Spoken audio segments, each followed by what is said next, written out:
Buenas noches. Todo apuntaba para que esta noche Rosario Robles saliera de la cárcel y se pudiera defender desde su casa. Pero, una vez más, un juez le negó la posibilidad. El juez determinó que como Rosario Robles tiene recursos, podría fugarse. Así de simple. Se queda en la cárcel. Miriam, buenas noches. Esta noche, el juez Gantera Alejandro Villar decidió dejar en prisión a Rosario Robles. Esto significa que esta noche ella regresó al penal femenil de Santa Marta Catitla, donde lleva recluida desde hace 2 años y 2 meses.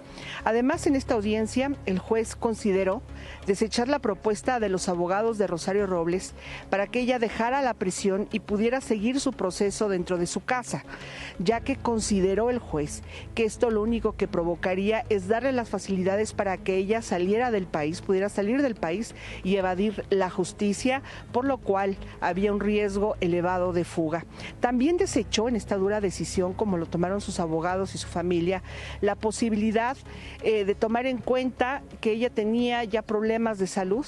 El juez fue muy enfático en señalar que ella puede ser atendida dentro de los servicios de la misma prisión y bueno, los abogados y su familia consideraron que esto lo único que propicia es que ella no tenga un juicio justo y que atacarán la decisión del juez. Los abogados al salir de la audiencia, esto fue lo que nos dijeron. ¿Hubo oportunidad de que dijeran algo ustedes, abogado? No hubo la oportunidad. ¿O Rosario pudo decir algo? Sí hizo uso de la palabra. ¿Qué dijo, doctor? Pues se pronunció en contra de la decisión del juez, le manifestó su inconformidad por la decisión que se estaba tomando, le pidió que revisara de manera muy cuidadosa que la información que aparece en la licencia no corresponde con el domicilio que ella rentó, que es un dato muy importante. Y por supuesto pidió que se le dé un trato igual, no de privilegios. Ella quiere un debido proceso y no quiere o no pretende salir para asistir a restaurantes de lujo. Hay que precisar que el delito por el cual Rosario Robles está presa es por el del ejercicio indebido del servicio público, delito que no requiere que el acusado esté dentro de una prisión. Sin embargo, la Fiscalía General de la República así lo ha solicitado el juez, justamente por esto de riesgo de fuga. Y bueno, la familia, al terminar la audiencia, también señalaron los riesgos de esta decisión judicial. Una vez más, los argumentos por parte de este juez de distrito son desproporcionados y alejados completamente de la justicia. No es posible que un juez de distrito, teniendo una resolución por parte no solo de 3 magistrados y de un tribunal colegiado, sino también de un juez de amparo, vuelva a sacar argumentos completamente alejados de toda proporción y de toda justicia. Hoy volvemos a ver que una mujer inocente regresa a prisión y yo lo único que pido es piso parejo, como lo hemos pedido todo el tiempo. Recurriremos a todo lo que sea necesario, tanto legalmente como alzando nuestra voz, para que mi madre tenga el derecho que tiene por derecho de llevar su proceso en libertad. Piden piso parejo y esperan atacar la decisión del juez a la brevedad. Este es mi reporte. Gracias, Miriam. Se queda en la cárcel y si entendemos el razonamiento del juez, a partir de este momento, a partir de esta noche, queda claro que cualquier persona que tenga dinero para pagar un boleto de avión será potencialmente alguien que se dará la fuga. Alguien a quien no se le deberá conceder el beneficio de defenderse fuera de la cárcel. ¿Qué justicia es esa? En la que no solo está desapareciendo la presunción de inocencia, sino también los beneficios de la libertad condicionada. Rosario Robles se queda en la cárcel. Vamos a ver, estas imágenes son de un operativo del Grupo Especial de Reacción de la Fiscalía de la Ciudad de México. Así se movieron para asegurar una casa en el que los habitantes habían sido denunciados de despojo. Esto ocurrió el jueves, hoy tuvimos acceso al video, ocurrió en el sur de la ciudad, en la zona de Tasqueña.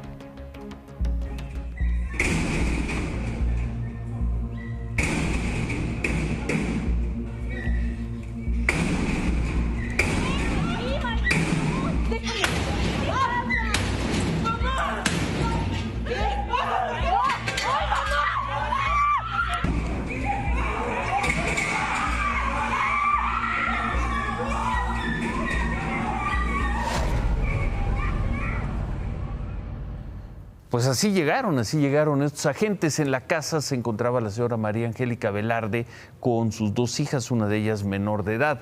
Más tarde llegó el padre de la familia, un señor de nombre Hugo César Loma.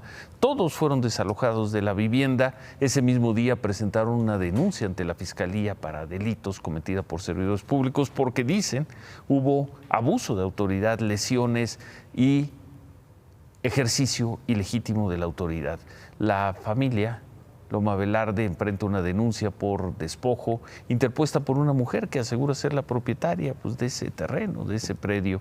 Ellos también aseguran ser los dueños del inmueble. Pedimos una versión a la Fiscalía de la Ciudad de México sobre el operativo y se comprometieron a darnos más información mañana, así que mañana retomamos este tema. Hoy el secretario ejecutivo del Sistema Nacional de Seguridad Pública dio a conocer las cifras de incidencia delictiva de septiembre. Los homicidios dolosos y los feminicidios bajaron respecto del mes anterior.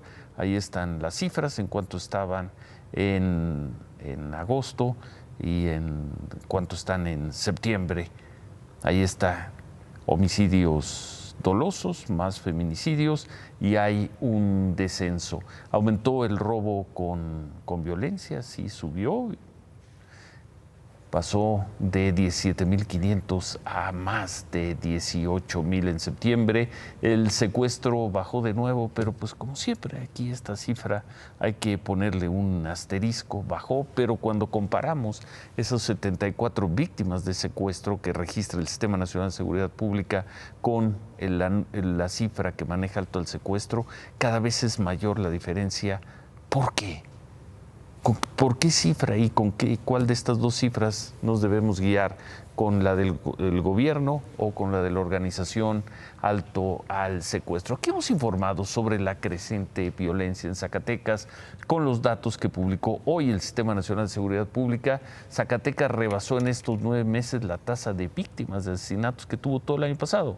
El año pasado registró 72.6 homicidios dolosos por cada 100,000 habitantes, más de 3 veces la media nacional, situada en 19.7. Le siguen Baja California, Colima, Chihuahua y Sonora, también en altas tasas de homicidio. En cambio, los estados con menos tasa de homicidios, ahí están Yucatán, Coahuila, Aguascalientes, Baja California Sur e Hidalgo. Y hablando de violencia, esta tarde se reportaron ataques simultáneos, es decir, planeados, a policías municipales de León que estaban cuidando casetas en la ciudad.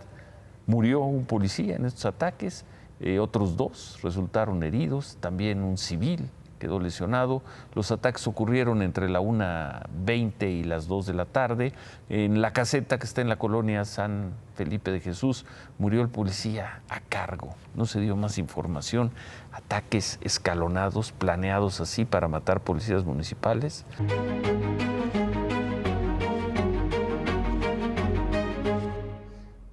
Pues hace más de 2 años tomó un avión, se fue sin avisar. El gobierno mexicano decía que le había salvado la vida, pero él decidió irse a Cuba. Y hoy, más de 2 años después, el expresidente de Bolivia, Evo Morales, regresó a México, regresa para participar en un seminario organizado por el Partido del Trabajo. Evo Morales se reunió hoy con el canciller Marcelo Ebrard, tuiteó: sostuvimos un encuentro para agradecerle por salvarnos la vida 2 años atrás. Fue una alegría agradecerle y expresarle nuestra gratitud. Por cierto, quien ya no va a participar en este foro es Rodrigo Granda, ex líder del grupo guerrillero de las Fuerzas Armadas Revolucionarias de Colombia. Anoche informamos que se le impidió entrar a México. Fue retenido, con R, retenido, no detenido, en el Aeropuerto Internacional de la Ciudad de México, porque había una alerta de Interpol, que no orden, una alerta de Interpol para que lo retuvieran. El gobierno de Paraguay lo busca por el asesinato de una empresaria, Cecilia Cubas, hija del expresidente Raúl Cubas. Hoy el señor Granda está tranquilo, está de vuelta en su país, está de vuelta en Colombia. Esto es lo que pasó. Doctorado es que el líder de la guerrillera acaba acercando en este momento a... Y parece una burla, pero no es así. No ha pasado nada del otro mundo. Rodrigo Granda pasó 12 horas retenido en el Aeropuerto Internacional de la Ciudad de México. Pero para el gobierno de México, nunca estuvo detenido. Según la Cancillería mexicana, la Interpol activó una alerta para retener al señor Granda mientras volaba de Colombia a México. Por esa alerta, no lo dejaron salir del aeropuerto. Pero las autoridades paraguayas se tardaron en enviar la orden de detención con fines de extradición. Para cuando llegó la orden, el ex líder de las FARC ya volaba de vuelta a Bogotá. México me brindó toda la posibilidad. De una vez quiero agradecerle al gobierno de México. Esta decisión causó molestia en el gobierno de Paraguay, que llamó a consultas al embajador mexicano, quien respondió así a la televisión de ese país. No se le permitió el ingreso a territorio mexicano a esta persona, siempre estuvo en el área internacional. No podía ser detenido porque no ingresó. Mientras que la Interpol aseguró que los tiempos no les dieron para lograr la detención. La hora no jugaba a favor nuestro, eso es lo que estaba pasando. Si teníamos más tiempo, a lo mejor podíamos realizar esa detención y luego posterior su extradición. Ahora un juez no pudo haber firmado ese pedido. Lo que pasa es que nosotros recibimos a las 10:30 de la noche recién, ¿verdad? Y acá, como bien sabemos, a la noche ya no hay más nada, ¿verdad? No hubo tiempo, hubo un desfase de tiempos en tanto el avión estaba saliendo y la nota que llegaba por acá, ¿no? Si hubiera sido con más timing, seguramente la historia sería distinta.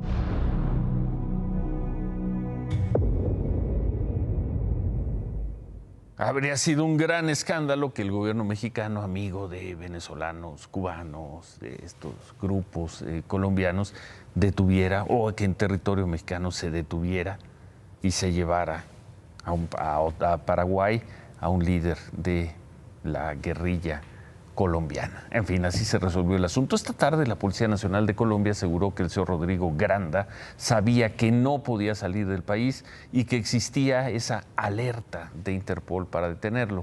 En Colombia no puede ser arrestado por los acuerdos de paz que rigen, los acuerdos de paz entre el gobierno y la guerrilla de las FARC.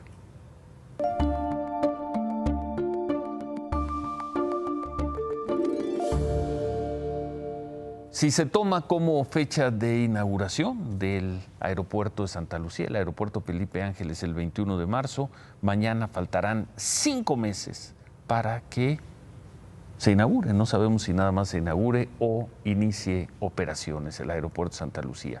Pero a 5 meses de distancia, esto es lo que se sigue viendo y esto es lo que sigue ocurriendo afuera de la construcción.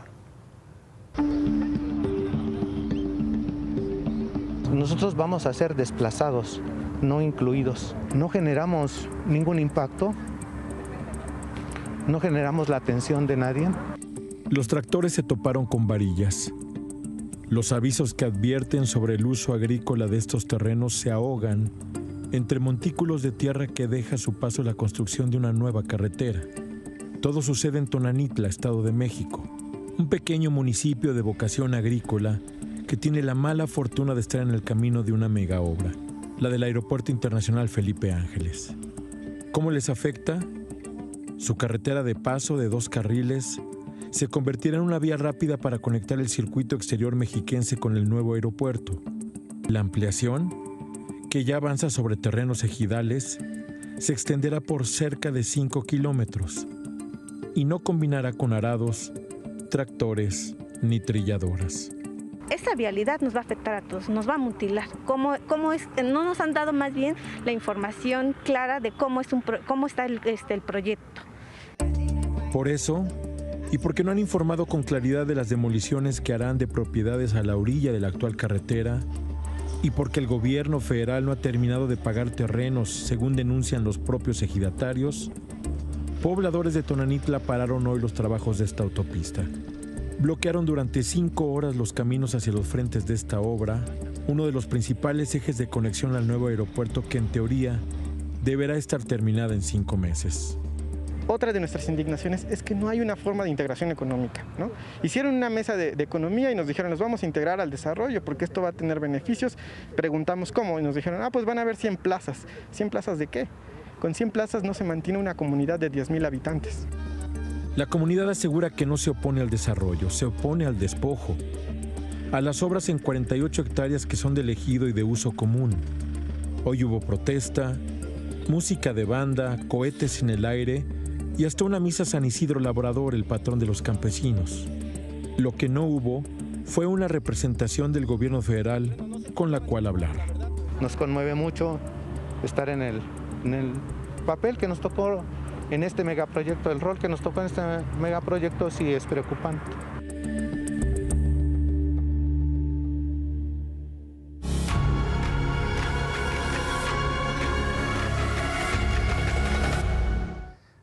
Anoche presentamos, y gracias por los comentarios que recibimos, los problemas que siguen teniendo muchas personas para obtener su certificado de vacunación COVID.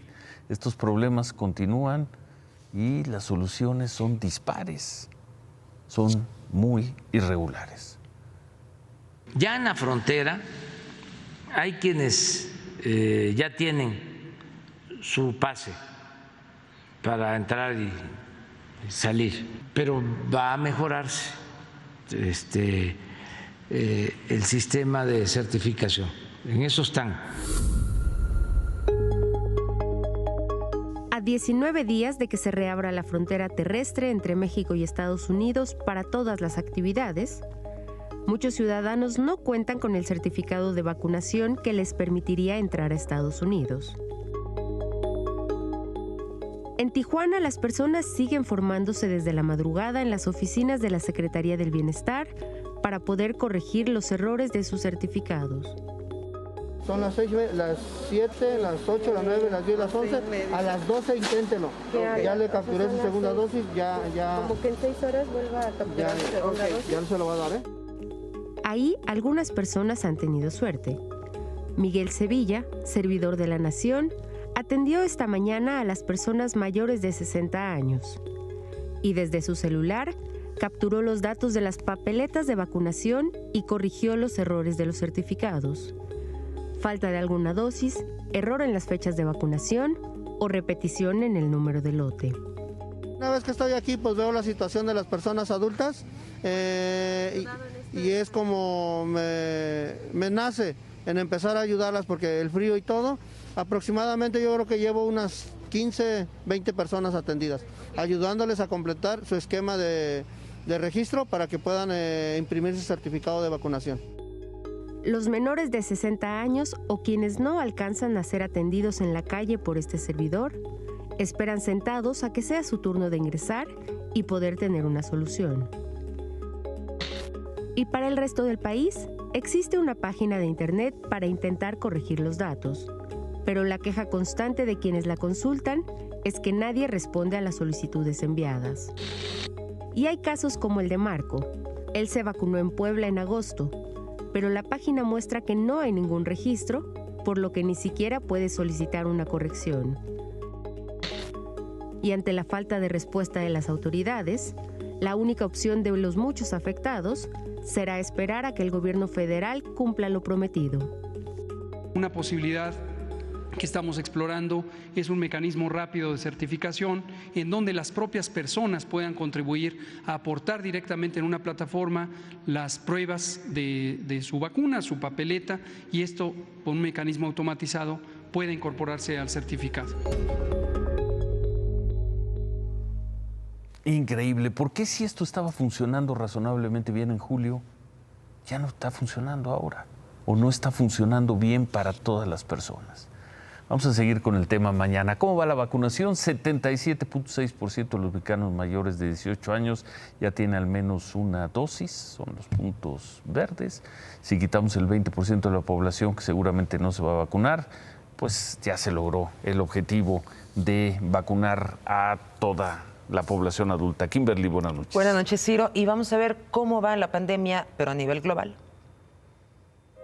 Por séptima semana consecutiva, los casos de COVID-19 a nivel mundial descendieron. Los contagios mundiales bajaron un 4% y las muertes un 2%. Las muertes se situaron en 46,000 a nivel mundial y los contagios en 2.7 millones. Solo Europa tuvo un incremento del 7% de los casos, con 1.3 millones de contagios y 18,000 muertes. Más de la mitad de los países europeos tuvieron alzas. Los países con los mayores incrementos fueron Gran Bretaña, Rusia y Turquía. En contraste, Estados Unidos registró un descenso en 11% de contagios. ¿Cómo va la carrera por la vacunación? A nivel mundial se han aplicado más de 6.550 millones de vacunas y ya se vacunó casi el 50% de la población mundial con al menos una dosis. Ayer hablábamos de la ficha roja de la Interpol en contra de la conductora Inés Gómez Montt y su esposo. Hoy le preguntaron al presidente López Obrador sobre eso y sobre la evasión fiscal a través de factureras. Esto respondió. Son fifí, pero actúan en la ilegalidad. Nada más es delincuente el zorro, el sapo, ¿no?, la rana, ¿no?, la chancla, la changa, nada más ellos, ¿no? Y los otros, ¿no?, bien vestiditos, engomaditos, ¿no?, y defraudando con facturas falsas. En otras cosas, en septiembre bajaron las detenciones de migrantes en Estados Unidos que cruzaron la frontera ilegalmente desde México. Las autoridades todavía no dan a conocer las cifras finales, pero varios medios confirmaron que en septiembre fueron detenidos 192,000 migrantes. Bajó en comparación con julio y agosto, cuando se detuvieron a más de 200,000 migrantes cada mes. Pero sigue muy por encima de las 144,000 en 2019, en mayo, cuando Donald Trump, exactamente, Ciro, amenazó y pidió a la Guardia Nacional. Así es, mexicana. mucho más ahora que cuando la amenaza de Donald Trump.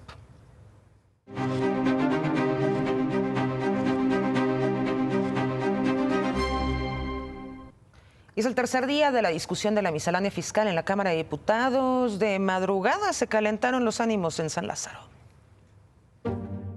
En la infructuosa defensa de las organizaciones sociales, 2 testimonios sacudieron a la entonces aburrida Asamblea de los Diputados. Y vengo aquí a insistir, a hablarles a sus corazones. Inicié dando la lucha por unas rampas para poder salir de mi casa. Porque cuando iba a rehabilitación veía personas que no tenían sillas de ruedas. Yo construí una cuarta transformación tocando puertas y siendo dialogante con el pueblo de México. Y no puedo venir aquí a cerrar el diálogo que comencé en las calles. La legisladora transgénero pidió 1 año de tregua para que la nueva ley del ISR no dañe a las organizaciones que ofrecen servicios y tratamientos que el Estado no proporciona, de los que ella contó se había beneficiado. Soy diputada de Morena y soy militante de Morena y por eso apelo a la pluralidad que mi partido ha prometido. La oposición se emocionó. Gracias, diputada. Te lo valoramos. Eres muy valiente. Gracias.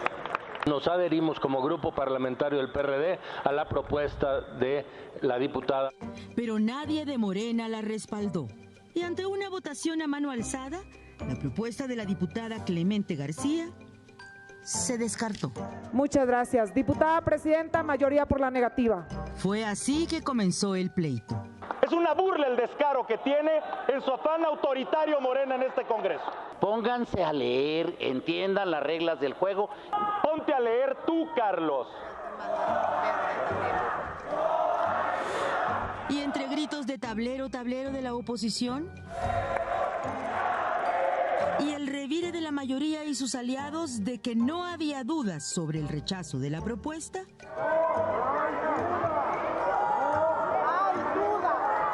el ánimo de pleito escaló cuando la panista Mariana Gómez del Campo se disponía a participar y fue rodeada por morenistas y petistas.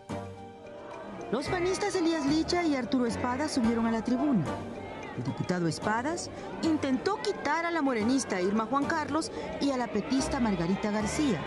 Y de los empujones pasaron a los golpes con el morenista Alejandro Robles a la cabeza.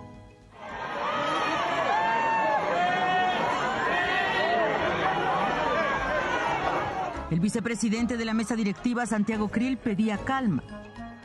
El primer minuto de este miércoles reinaba el caos. Y sin remedio, el presidente Sergio Gutiérrez Luna decretó un receso. Se decreta receso.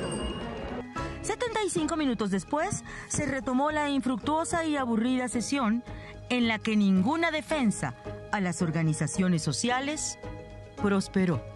Porque la sociedad civil organizada también es pueblo, y el pueblo es sabio y es mucha pieza, porque la cuarta transformación también es de la sociedad civil organizada. Bueno, los diputados retomaron la sesión por la tarde, ya no hubo show y hace unos minutos votaron en lo particular la miscelánea fiscal, la aprobaron 274 votos a favor, 220 en contra.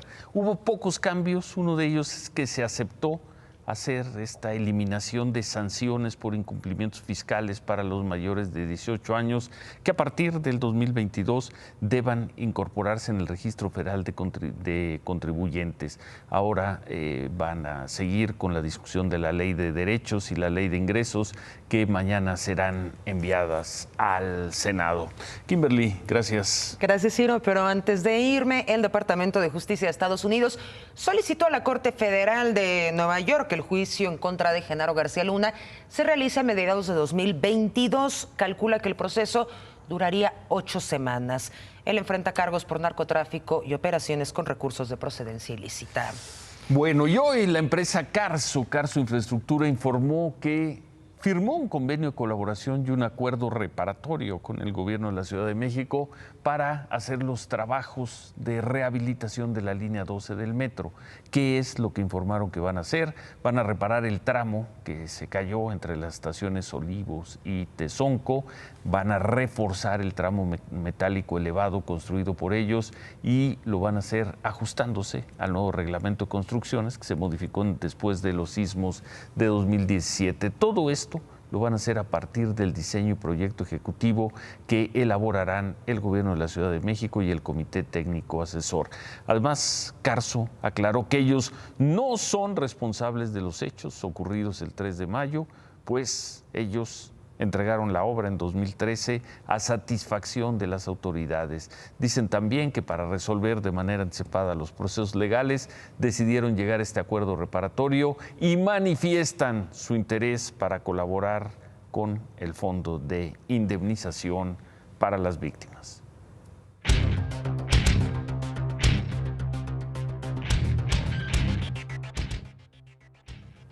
La posición de Carso, David, buenas noches. Yo creo que la posición de Carso es correcta. En este país y en el mundo en general, todos nos la pasamos quejándonos del pasado. Que si la deuda histórica con los mayas, que si nos deben pedir perdón los españoles. Y en el mundo todos se dedican a eso, a decir, vamos a culpar y culpar y culpar y culpar. La posición de Carso es, vamos a resolver. Vamos a reparar. Vamos a resolver reparando. Ellos van a pagar. Ellos van a pagar, pero no aceptan. Es muy el estilo norteamericano, incluso el comunicado es para sostenedores de bonos en el mundo. Es nosotros no fuimos, pero nosotros vamos a reparar. Y eso es el comunicado. Sí. ¿Qué se arregla con? Y vamos a buscar el culpable político. Y yo no puedo revisar los pernos. Eso no repara nada. Eso no cura a la gente, eso no permite tener la línea 12 que nos merecemos. Lo que repara es, pues vamos a ponernos a hacer cosas. Y yo creo que en ese sentido, el comunicado es correcto y la acción es mejor.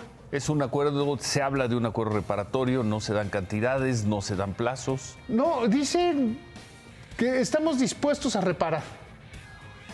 No aceptamos haber sido nosotros porque entregamos la obra a satisfacción del gobierno y de todo el mundo. Todos comité, quienes la auditaron la recibieron, sí. Y les entregamos a conformidad. Entonces no nos equivocamos, pero le aportamos la solución. Ayer hablaba yo de la filantropía. Esa es filantropía. Remátala, David. El tiempo sigue dándole la razón al padre del análisis superior.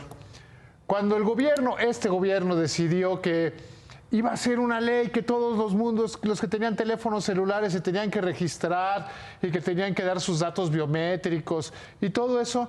Yo dije que no iba a pasar. Hoy el Tribunal, la Suprema Corte de Justicia de la Nación, les da suspensión definitiva al Instituto Federal de Telecomunicaciones y solo tendrá que esperarse a ver si es constitucional o no la medida. Es anticonstitucional, no va a pasar, pero ustedes lo oyeron hace meses con el padre del análisis superior. David, perdón, antes de... Tú te vas con el remate, hoy hacemos una excepción. Hoy subiste un video conmovedor a Instagram, a propósito que una persona difundió un video de el momento en que tuviste el accidente producto del aneurisma hace ya varios meses. Nos pareció muy informativo, ilustrativo, muy humano y creo que te pinta muy bien. ¿Nos permites reproducir una parte al final del programa? Sí, claro que sí. ¿Sí? Porque me da la oportunidad de agradecerle a toda esa gente, policías, gente que iba pasando en la calle, la señora que arropa y contiene a Caleb. A tu hijo. Me da la oportunidad de dar las gracias. No estaría aquí si no hubiera ido alguien a meterse al coche y todo eso. Entonces te agradezco mucho que lo pasamos al final del programa. Gracias, David. Gracias, buenas noches. Lo pasamos al final del programa. Javier. Pues regresamos con los goles. Los Tigres arrasan y los Pumas viven. Aunque usted no lo crea, podrían clasificar porque entran 12. Una cosa ridícula. Volvemos.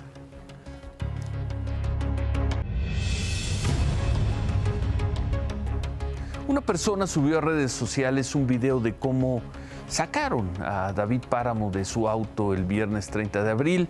Iba manejando, tuvo un aneurisma, se fue contra la banqueta, lo sacaron del coche y personas que estaban cerca ayudaron y sacaron del coche también a su hijo de 5 años. Sobre la imagen, David subió un fragmento del video con estas palabras suyas. Se filtró este video que no había visto, pero que me sirve para agradecer desde lo más profundo a las personas que me auxiliaron, a mí y a mi hijo. Sin ustedes, hoy no estaría aquí. Gracias a los policías Cortés Mendoza, Rodrigo Giovanni, Temis Mora. Gracias a todas las personas que me ayudaron.